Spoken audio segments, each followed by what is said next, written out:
bona nit. Des que un cop mort Franco, molts pares i mares, molts d'ells castellanoparlants, es van sumar a la lluita per tenir a la seva ciutat una escola íntegrament en català, ha plogut molt realment.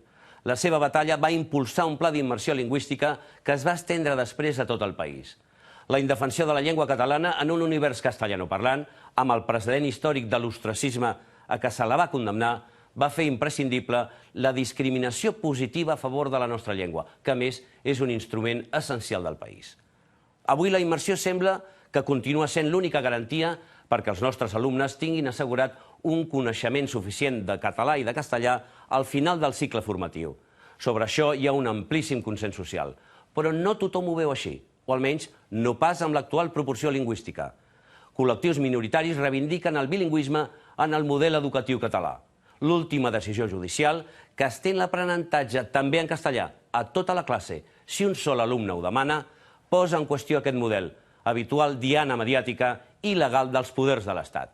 N'hem parlat amb totes les parts implicades i hem visitat 3 escoles amb realitats ben diferents. Aquest n'és el resultat.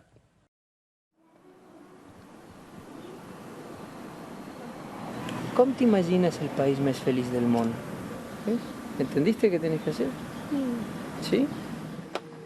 A mí me preocupa que mis hijas salgan con un dominio del castellano deficiente, no lingüísticamente porque en casa lo hablamos, sino deficiente a nivel gramatical, a nivel de vocabulario, a nivel de escritura.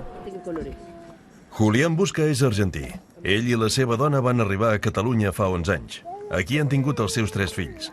Són una de les 10 famílies que han provocat la recent resolució del Tribunal Superior de Justícia de Catalunya que obliga a impartir l'ensenyament també en castellà a tota la classe quan un sol alumne ho demani per via judicial.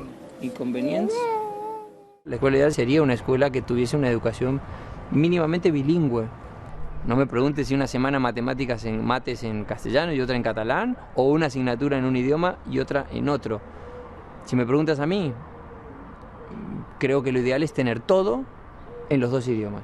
Claro, yo aquí puedo decir que soy extranjero y eso te da una objetividad, entre comillas, que a mucha gente no le gusta. El catalán es la lengua de aquí, obviamente que es la lengua de aquí. Lo que habría que subjetivizar es que el castellano haya aparecido de golpe y porrazo de un astronauta que cayó hace 30 años atrás. Claro, no. Ahí me pillas en historia, porque no lo sé, pero no sé cuánto hace que aquí, y hablo aquí en Cataluña, se habla catalán y también se sabía al menos que existía el castellano. Yo quiero proteger lo que mis hijos van a tener el día de mañana y si es en ello me tengo que poner, pues en ello estamos.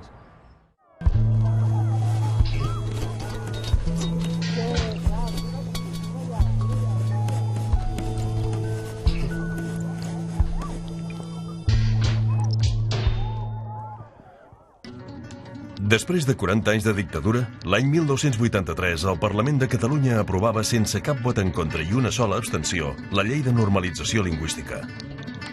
El país havia canviat profundament, amb la prohibició del català durant el franquisme i l'arribada de més de 2 milions de persones castellanoparlants procedents de tot Espanya. La situació de la llengua catalana era precària. Santa Coloma de Gramenet va ser una de les ciutats que més immigrants va rebre. Als anys 80, més de la meitat dels habitants de la ciutat ni tan sols entenien el català. Enmig d'aquest context, un grup de pares, alguns catalanoparlants i d'altres castellanoparlants, van impulsar l'any 83 la primera escola pública de Santa Coloma amb l'ensenyament íntegrament en català. Era l'escola Rosselló Pòrcel. Hombre, Laura, el Rosselló, ¿cuánto tiempo? Mira, 30 anys. Març del 2013, doncs 30 anys. 30 anys. Sí, sí. Aquí feien les reunions de P5. Les assemblees de P5 les feien aquí. Jo vaig venir de Múrcia en 3 anys. I jo fins a molt gran no tenia terra. Vull dir, estava com fora de casa meva i no volia que als meus fills els hi passés això. I jo pensava que si l'idioma d'aquí era el català, els meus fills tenien d'aprendre en català. Hombre, está clarísimo. Yo hay una cuestión que siempre he tenido claro. Es decir, que nunca me pudiera decir mi hija que había estado 30 años en Cataluña y de alguna manera después de 30 años no se sintiera una catalana más. Eso no podía ser y la única manera era ir a por todo y por todo era que ese proceso lo hiciera desde el inicio. Clar, i el meu ensenyament, jo havia fet el batxillerat tot en castellà, jo havia fet, doncs, tots els estudis superiors havia fet tot en castellà, aleshores jo quan em vaig casar tard i vaig tenir doncs, els 3 fills, doncs clar, jo volia el català per ells, que pel país... Si estic en una porció de terreny que té una cultura, que té un idioma, que té una idiosincràsia, que té uns costums que són els meus, per què he de renunciar a això? Tot i que en diverses poblacions de Catalunya ja hi havia hagut antecedents d'escoles en català, la demanda de Santa Coloma la van aprofitar l'Ajuntament i la Generalitat per implantar un pla pilot d'immersió lingüística que es va estendre ja aquell mateix curs a altres escoles de la ciutat. Un model que s'aniria aplicant progressivament a tot Catalunya. Per això hi va fer tota una sèrie de contactes, sobretot amb pares. Jo mateix vaig assistir a algunes reunions d'aquestes. Em van dir, escolti, president, vostè tiri endavant per aquí. Nosaltres només li demanem una cosa, i és que els nostres fills, a l'acabar els estudis, que també sàpiguen molt, tan bé com puguin saber el català, sàpiguen el castellà. Dic, sí, home, jo sabia que això era bastant assegurat pel fet que molts seguien sent naturalment castellanoparlants a casa i a l'ambient, no? Jo penso que un signe, diguéssim, de la bona rebuda que va tenir a nivell local és la gran demanda que hi havia de famílies que volien entrar en aquesta escola. O sigui, no donàvem l'abast, dèiem, no, és que no tenim més espai, no podem acceptar-los perquè és que no tenim lloc. I realment hi havia molta acollida a la ciutat, però també per part de tots els professors, perquè el professorat no estava, la majoria de professors no estaven preparats per fer classes en català. Això vol dir que van haver de fer un gran esforç per posar-se al dia i per anar-ho fent. Per exemple, els pares mai els deien que canviessin la llengua que tenien la seva família. Mai li deien, no, vosaltres heu de parlar la vostra llengua, que parleu sempre amb els vostres fills i filles. Nosaltres aquí a l'escola ja els hi donarem el català i el castellà. Se'ls oferia la possibilitat d'incorporar-se a una nova llengua i cultura. I si ho mirem des del punt de vista dels drets d'incorporació social i de cohesió social, doncs aquesta immersió lingüística pren una altra dimensió, no? Però no tothom està d'acord amb el model lingüístic que s'aplica a l'escola catalana des de ja fa 3 dècades. Durant els últims anys, uns quants pares assessorats per Convivència Cívica Catalana, una associació fundada per l'actual eurodiputat del PP, Aleix Vidal Quadras, han reclamat davant dels tribunals que el model sigui bilingüe. En 6 casos, ja hi ha una sentència ferma del Tribunal Suprem que reconeix als fills d'aquestes famílies el dret a rebre l'ensenyament en castellà. Cap dels actuals responsables de Convivència Cívica ni les famílies implicades en aquests 6 processos han volgut parlar amb el 30 minuts. Però sí que ho ha fet el seu advocat.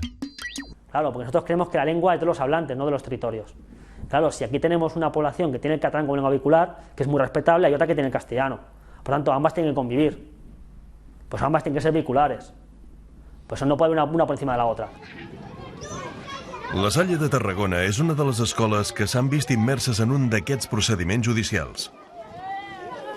La interlocutòria del Tribunal Superior de Justícia de Catalunya va donar la raó als pares i va demanar que nosaltres ens adrecéssim a aquesta alumna en castellà i el Departament d'Ensenyament ens va dir que era el que havíem de fer per respectar la sentència judicial. Ho van fer així fins que l'alumne va considerar que ella ho entenia en català. Se está generando un poco la idea de que el castellano es una lengua extranjera en Cataluña. No es tanto que esté en peligro, sino como que se está convirtiendo en lengua extranjera. Está dando la sensación de que es como el inglés. Es una lengua que no es propia de Cataluña, que por tanto es extraña, que se tiene que dominar a efectos económicos, pero que aquí no tiene que tener ningún tipo de preferencia en la administración pública ni en la educación. Claro, es esa visión lo que yo creo que hay que acabar con ella. Es tan propia como el catalán. El castellà serà sempre present a Catalunya i en el sistema educatiu. És un patrimoni també de Catalunya, però la llengua pròpia és el català. Ara, si hi ha gent que no es poden arribar a imaginar que hi ha hagut avis i besavis nostres que no van parlar mai castellà, doncs, escolti, també potser les muntanyes de Montserrat no són pròpies, no? Doncs, que n'estem cansats d'haver de lluitar per una cosa que no hi hauríem d'esmerçar ni un minut, perquè qualsevol país normal això ho té resolt. I qualsevol país normal, els educadors han de centrar esforços, han de focalitzar els seus esforços en altres aspectes, com el que dèiem abans, en fer generacions preparades per afrontar els reptes d'un futur cada vegada més incert. Si en algun moment veiéssim que aquest model s'hagués de reformar, els educadors que estem molt acostumats a les reformes, de ben segur que el reformaríem. Quan tots ens unim per salvaguardar un model que creiem que cal preservar, vol dir que la unanimitat és absoluta. No me gustan. Coma. El Departament d'Ensenyament ja ha presentat recurs contra les recents mesures cautelars dictaminades pel Tribunal Superior de Justícia de Catalunya que obliguen a introduir el bilingüisme a tota la classe si una sola família ho demana per via judicial. La consellera Rigau ha anunciat que, de moment, no pensa aplicar la mesura. Ahora ya las reglas del juego ya están claras. Cuando un padre pide en un colegio que quiere que su hijo estudie en castellano, toda la clase de entrada tiene que estudiar en castellano y catalán, tiene que cambiar todo el sistema. Ese es el procedimiento. Es decir, cuando un pare pida eso, se tiene que conceder. Vostè pot entendre que perquè un pare demani 24 pares hagin de canviar les seves expectatives lingüístiques perquè un pare ho ha demanat? Això queda clar que no lliga gens. Yo no lo veo como algo en lo que avasallo a todo de avasallamiento ante las decisiones del resto de los papás que por activa o por pasiva hemos aceptado un sistema que tampoco me ha preguntado si estaba de acuerdo o no en cómo estaba, y que por otro lado no sé cuántos de todos ellos ni están ni a favor ni están en contra. Què hi ha darrere de tot aquest discurs de l'opció lingüística i del 50% i el 50%, etc. Hi ha el no entendre i no voler entendre la realitat catalana i veure com és una realitat que, havent canviat demogràficament, continua mantenint en la llengua un element que no només és identitari, sinó que és de cohesió social.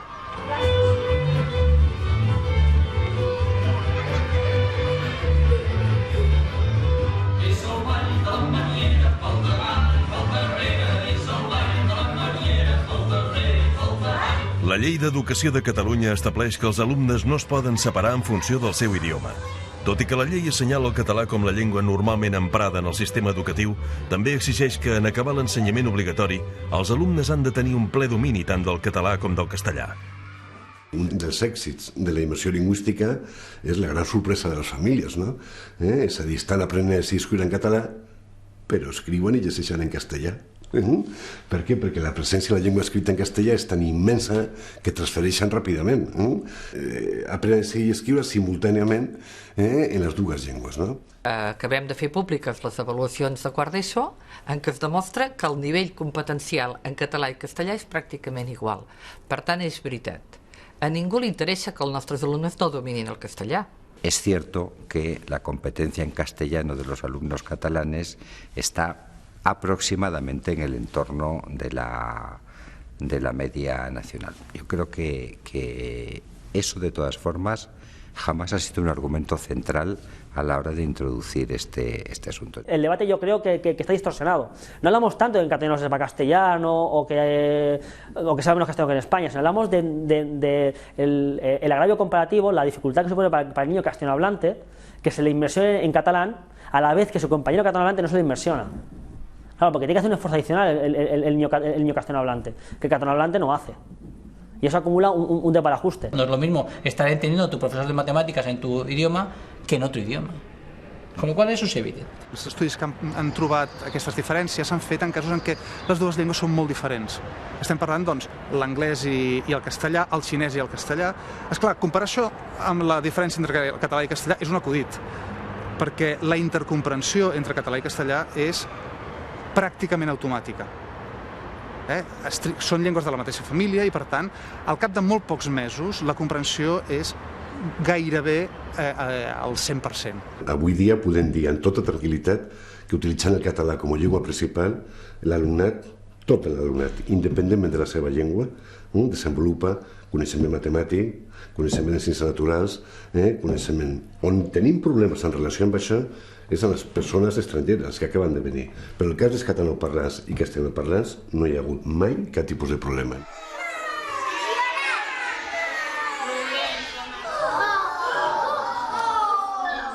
Durant els primers cursos de l'ensenyament, els pares que ho vulguin poden demanar per als seus fills castellanoparlants que el mestre faci al nen les explicacions que calgui en castellà per assegurar-se que ho està entenent tot. ¿Cuál es este sonido? A partir de primària es considera que aquest alumne ja entén el català i que, per tant, pot seguir les classes amb total normalitat. Per això se li deixa de fer l'atenció individualitzada en castellà, si és que no s'ha incorporat més tard al sistema. Sistema discriminatorio. Claro, es que ningún padre quiere eso para su hijo. Claro, ningún padre lo pide. ¿Quién quiere que a su hijo se trate como el tonto de la clase? Es que ese es el problema. Que lo que la considera parece que no entiende. Y ese sistema es lo que dice el Supremo que no se puede hacer. Por esto mismo, que dice que es un sistema perverso, que es una manera de segregar al niño.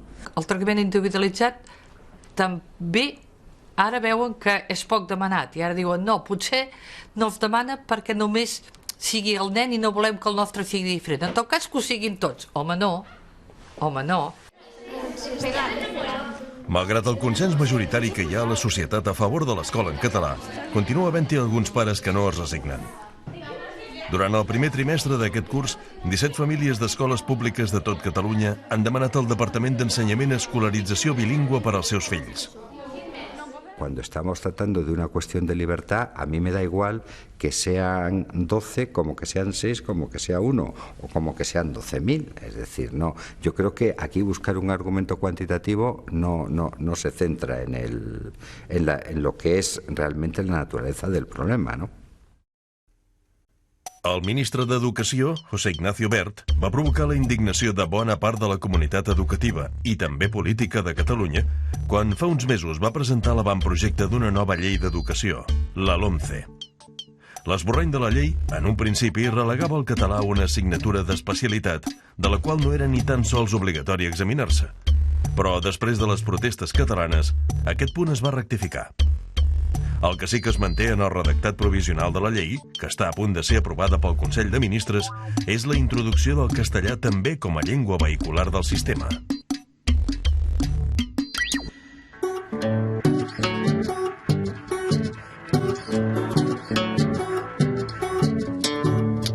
La lengua vehicular pasaría a ser el castellano para aquellos hijos cuyos padres lo hubieran solicitado así. Entendemos que esos padres pueden ser perfectamente conscientes del riesgo, llamémosle así, no a efectos simplemente de entendernos, de exclusión social y que prefieren, no obstante, que la lengua vehicular sea el castellano. ¿A mí qué me toca? Me toca garantizar que esa libertad, que es una libertad que tiene claramente establecida y proclamada el Tribunal Constitucional, se puede ejercer de forma efectiva. A qui li correspon regular el sistema és a la Generalitat, perquè el dret a l'educació el garanteix la Generalitat i no hi ha cap norma que digui que existeix el dret a l'opció lingüística. És al revés, el Tribunal Constitucional deixa clar que no forma part de l'article 27 l'opció lingüística per part dels pares. Que passa que anar dient, al final algú s'ho pot creure. La coneguda com a Llei Wert recull que si no hi ha oferta pública on el castellà també sigui vehicular, la Generalitat haurà de pagar a les famílies que ho desitgin la matrícula en escoles privades en llengua castellana. Un model d'escola que de moment no existeix. Comprendrà que això és la polèmica servida, perquè si hem defensat que no hi ha d'haver divisió per raó de llengua i t'obliguen a fer una oferta diferenciada i a finançar-la, t'obliguen a separar per raó de llengua. Y escolta, això està a l'Estatut de Catalunya, això no ho podem acceptar. Insisto, se trata de una solución de último recurso. Antes de llegar a ella, basta con que exista una oferta razonable de bilingüismo integrado sostenida con fondos públicos para que esa cláusula de salvaguarda no entre en aplicación. L'associació Impulso Ciudadano, una plataforma que ha presentat diverses esmenes a la Llei Wert perquè la troben insuficient, encara va més enllà i demana indemnitzacions. Se ha causado un perjuicio que es mesurable. El niño no ha sido escolarizado en la lengua a la que tenía derecho o en las lenguas a las que tenía derecho. La administración la debe indemnizar por haber causado ese perjuicio, ese mal. Y ese es el principio básico que además creemos que sería especialmente afortunado que se introdujera en la LOMCE.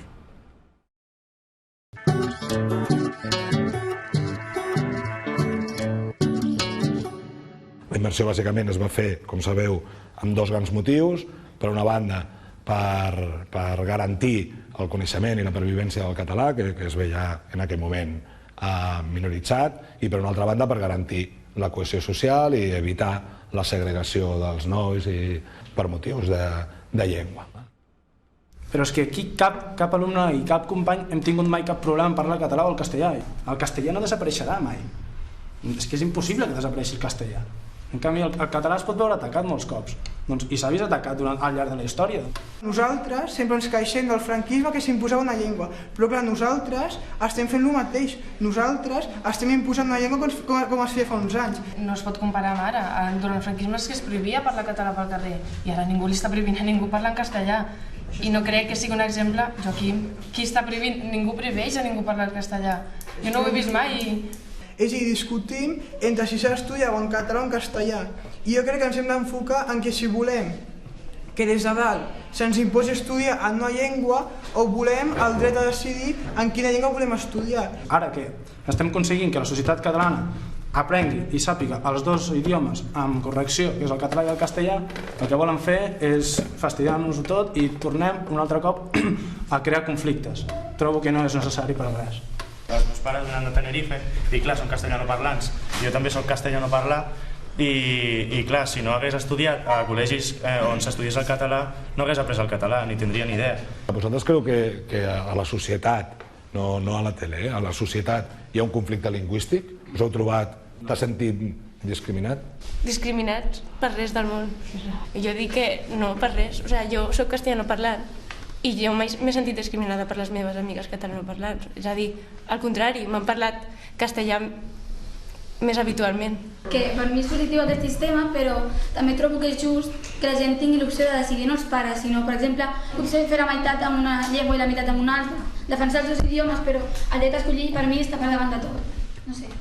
Es una tragedia que alguien, desde el punto de vista oficial, pudiera solicitar pues una escuela bilingüe en los dos idiomas o una escuela exclusivamente en castellano enseñando en catalán. Pues no. A l'hora d'explicar per què tenim el model escolar que tenim, és important dir que aquest és el model que ens garanteix que quan s'acaba l'educació tothom sàpiga les dues llengües i que l'altre model no ho garanteix. I aleshores la pregunta és, què és més important?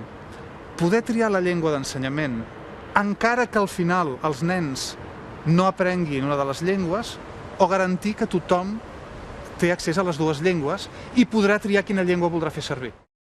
Es que no hay ningún impedimento para que ambas lenguas auriculares. Si tenemos 10 asignaturas, pues tener 5 en cada idioma. Y eso no excluye ninguna de las dos. Es un equilibrio que es perfectamente factible y que no perjudica a nadie. Organitzar l'educació al 50% en català i en castellà tindríem problemes en un sentit determinat, és a dir, que el coneixement de català que desenvoluparien aquestes criatures seria molt petit. L'enorme presència que té el castellà en la vida quotidiana de les persones vol dir que el català ha de ser molt important en algun context i no se m'acudeix altre que l'escola. Mirem el País Valencià. Al País Valencià, on s'apliquen models més en una llengua, més en una altra, què és el que passa? Els que van a l'escola, bàsicament en català, aprenen català i castellà, els que van a l'escola en castellà, aprenen castellà i punt. Mirem-ho a les Illes Balears, on hi ha moltes escoles que funcionen amb un model com aquest que proposen. Resultat en aquestes escoles, els nanos castellanoparlants no arriben a dominar el català.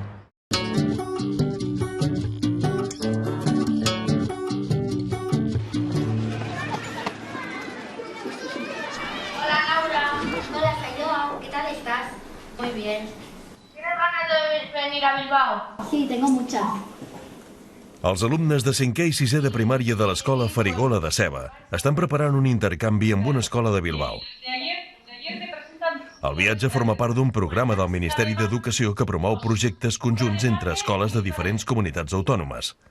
Pels nens de Seva, un poble d'Osona majoritàriament catalanoparlant, els servirà sobretot per reforçar el castellà. La gran dificultat era la manca de lèxic i de vocabulari, perquè molt vocabulari no el tenen, fan interferències al català, tradueixen literalment, i clar, també faltava l'accent, evidentment l'accent és de la Plana.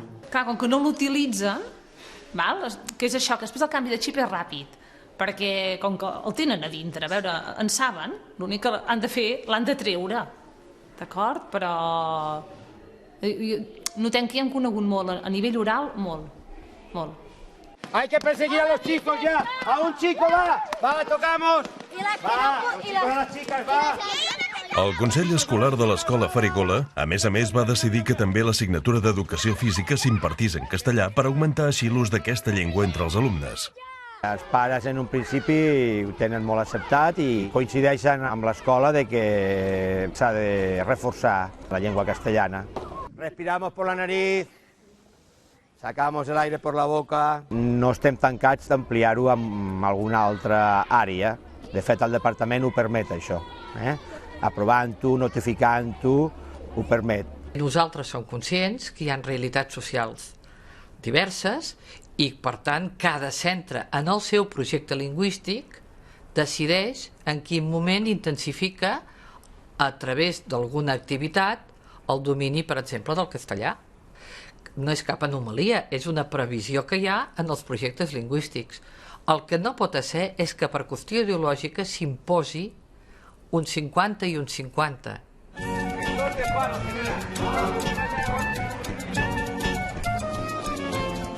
Una realitat totalment diferent la trobem als barris de Torreforta i Camp Clar de Tarragona. Creats als anys 60 per rebre la immigració espanyola que va venir a treballar a la petroquímica, ara acullen la nova immigració arribada d'arreu del món.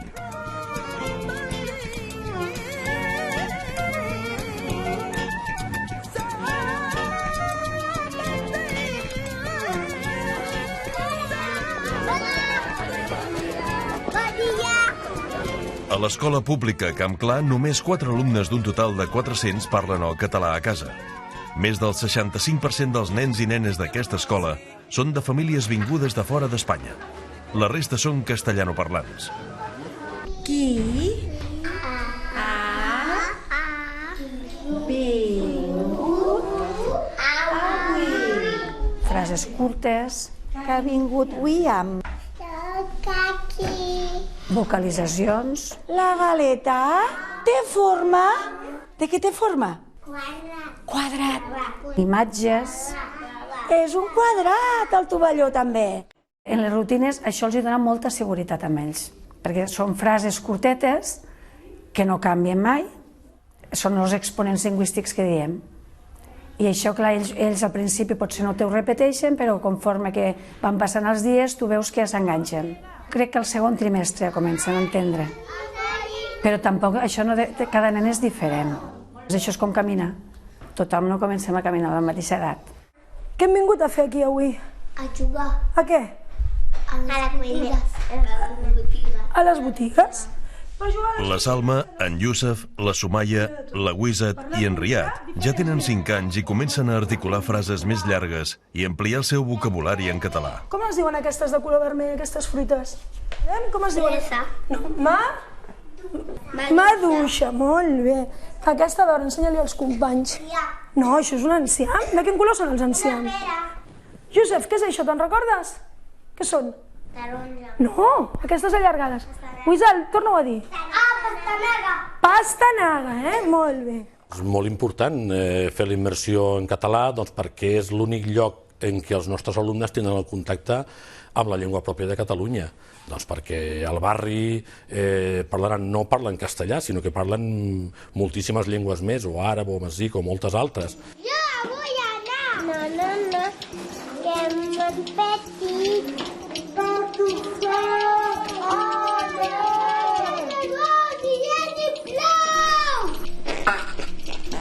El català és bàsic per poder cohesionar tot això. La immersió, jo penso que té encara més sentit ara que no pas quan es va començar cap als anys 80, perquè pensem una miqueta que la població que als anys 80 venia aquí tenia moltíssimes més afinitats, les cultures estaven molt més properes que no pas la immigració que ens arriba ara, bàsicament, a la nostra escola d'origen magrebí. Yo creo que la interpretación que se da del modelo de inmersión como un modelo de integración en el sentido de que evita la existencia de dos comunidades lingüísticas diferentes es un argumento aceptable. discutible, pero aceptable, pero siempre y cuando no choque con un argumento que yo creo que es superior, que es el argumento de la libertad. Jo també soc molt liberal i per tant estic absolutament a favor dels drets lingüístics de les persones, però de totes les persones, i en aquest cas els catalanoparlants tenen dret a viure la seva llengua. Perquè aquesta persona catalanoparlant pugui viure en català en Catalunya vol dir que la resta de la població, independentment de la llengua que utilitza, de l'allò, ha de conèixer la llengua. I per tant, si no la pot aprendre en els voltants en els quals està, la família, el medi social, doncs l'escola ha de fer-ho i haurà d'utilitzar procediments perquè això sigui possible. Esta es una falacia, es decir, yo no tengo el derecho de ninguna manera a que alguien obligar a la gente a que me entienda. No, señor. No. I si jo soc castellanoparlant i sé que tota la gent de llengua minoritària catalanoparlant també sap castellà, és molt còmode poder decidir continuar visquent en castellà. Per què he d'aprendre el català? Si tothom m'entén, no? Doncs això és la comoditat lingüística, és a dir, és una actitud molt poc democràtica. Quan vaig venir aquí fa 6 anys ara, jo no entendia res perquè com el meu pare ens va dir que anéssim a Espanya, pensava, no sabia quina llengua parlessin, ni en català ni en castellà. Al carrer parlo en castellà, i a vegades quan no entenc una cosa del català la dic en castellà. I és més bé parlar català a l'escola i a fora parlar castellà. Jo visc a Torreforta i normalment a casa i al carrer parlo castellà, però a l'escola català. A vegades castellà, a vegades català. I al pati? Castellà. La Paula está en el baile, lo baile, la Paula está en el baile, que lo baile, baila. ¡En la cárcel! ¡Estoy en la cárcel! 1, 2, 3, 4.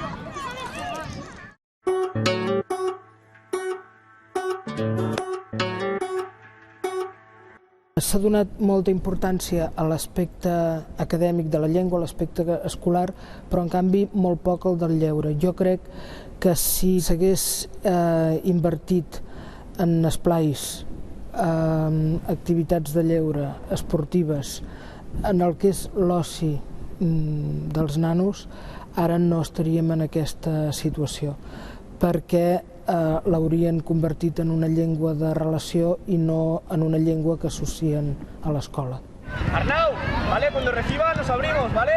Vale, Arnau, abrimos rápido. A moltes poblacions de Catalunya, les activitats extraescolars són sovint en castellà, sobretot les que estan relacionades amb l'esport. Al poliesportiu de l'Espanya Industrial de Barcelona s'està intentant canviar els hàbits lingüístics de molts monitors. Aina, peus, aixeca'ls més. Anem crawl i això ho anem repetint. Dret, esquerra, crawl.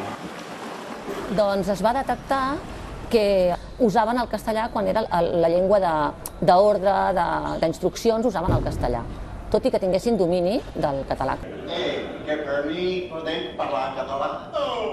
Per tal que el català s'usi amb més normalitat al poliesportiu, l'entitat que el gestiona va organitzar a través de la Plataforma per la Llengua uns tallers de conscienciació lingüística per tot el personal de l'empresa. Sempre posem el castellà per davant i això el que fa és que la gent que encara no sap la llengua o la gent que acaba d'arribar els hi fem molt més difícil el procés d'aprenentatge. I això, a més, té una altra conseqüència, que de retruc, quin missatge els estan enviant a aquestes persones que venen de fora? Que no cal que aprenguin el català. Vull dir que, a més, el català és innecessari. I una altra cosa també, que potser és més subtil, però que jo penso que és igualment important, que és que els estan dient que tu ets de fora. L'encarregada d'impartir aquests tallers és Carmen Pérez, una asturiana que va venir a estudiar a Barcelona quan tenia 22 anys i que va decidir quedar-se aquí. Jo no he hagut de renunciar a res, ni he deixat de ser asturiana, ni he deixat de ser castellanoparlant, sinó que simplement he adoptat, m'he enriquit, he adquirit una altra llengua, soc més rica en la meva vida, en les meves relacions, en les llengües que sé. Com en el cas de la Carmen, també hi ha més gent que s'ha passat al català, però entre els adolescents cada cop són menys els que el tenen com a llengua inicial. Segons les últimes dades del Baròmetre de la Comunicació i la Cultura, entre els joves de 14 a 19 anys, només un 29% tenen el català com a llengua materna. Més del 50% dels joves d'aquesta edat tenen com a llengua inicial el castellà. Això inclou els d'origen llatinoamericà, i ja són més d'un 20% els que parlen altres llengües. El baròmetre no té dades lingüístiques dels més joves de 14 anys. Quan en una comunitat baixa del 30% el percentatge de persones que transmeten la llengua als fills, consideren que aquesta llengua està en procés d'extinció. I a Catalunya estem al voltant d'aquest 30%, però el que és més alarmant és que hi hem baixat molt ràpidament en els últims anys. Jo diria que estem en un punt clau de la interrupció de la transmissió intergeneracional. Catalunya, de l'any 2012, va passar de tenir 6.300.000 habitants, que ja era molt, a tenir-ne 7.500.000. No crec que hi hagi cap país d'Europa que en 12 anys s'hagi incrementat amb aquestes proporcions, que és gairebé cap a un 20%. Això és molt gros. I a més, amb gent que queda lluny de nosaltres, des del punt de vista cultural, des del punt de vista de valor, des del punt de vista lingüístic, des del punt de vista de concepte de societat, molt lluny. Per tant, és un esforç molt gran que s'ha de fer. Molt gran. Ara tenim un repte, i el nostre repte és crear una societat on també els nouvinguts siguin capaços d'expressar-se en català. I l'única manera real d'aprendre llengües és posant-les en pràctica. Si no són els catalanoparlants que ajuden a facilitar aquest aprenentatge, no es produirà per una espècie de miracle. Si aconseguim recuperar la llengua, realment aquesta serà la llengua de tots, perquè tots ho haurem aconseguit. Ara, si només partim de la població que té el català com a primera llengua, no ens en sortirem. Per tant, és evident que si ens en sortim, ho devrem a tots els altres. Una comunitat que s'ha posat d'acord per recuperar la llengua i se n'ha sortit. Aquest em sembla un projecte fantàstic.